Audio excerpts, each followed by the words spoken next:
Heaps of choice for the whole family these school holidays. Starting with little kids, they'll probably love Storks, The Secret Life of Pets, and Pete's Dragon.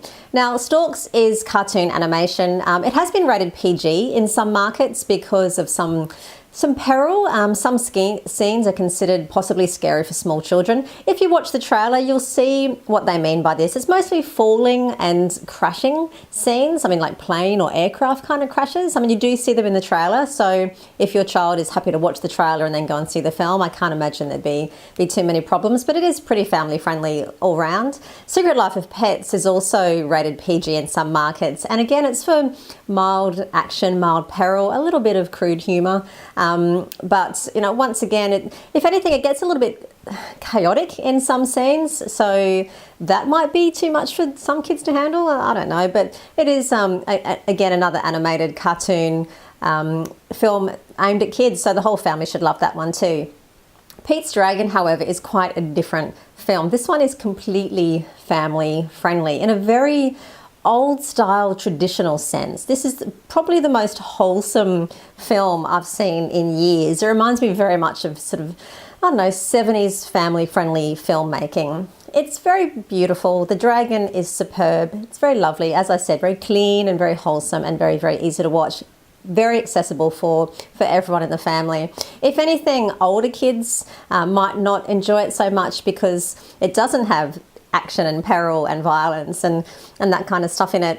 But yeah, as I said, very family friendly, and you know, everyone should enjoy that one too. If you haven't caught it already, do catch Kubo and the Two Strings.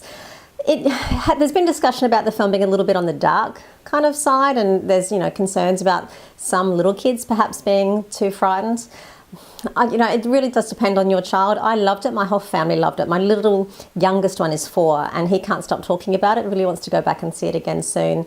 Everything about this film is just so superb, from the filmmaking itself to the plotting to the characterization. Soundtrack is just marvelous. It's one of the few films I'll definitely be going back to see these school holidays because I did just love it so much. Older kids will have to hang out a little bit longer to see Miss Peregrine's Home for Peculiar Children, which comes out towards the end of September. So that'll probably be aimed more towards the 7-8-year-old age group, up to maybe 13. But for older teenagers, there is heaps of options as well. So there's Nerve, which you should get a kick out of. And if you're older kids like a bit of horror, there's the choice between Don't Breathe and Blair Witch. My pick of those two would be Don't Breathe, but you know, if you're a horror fan, I'm sure you'll end up going to see both. For adults, there's heaps of other film choices as well. Sully, Snowden, you know, lots to go and see depending on your area of interest. So really, I think these school holidays were a bit spoiled for choice, which is great. So go and see a movie, tell me what you think, let me know what your thoughts are on each of those films. Of course, there are content breakdowns or rating summaries of each of those films on the website, which is cinemum.net.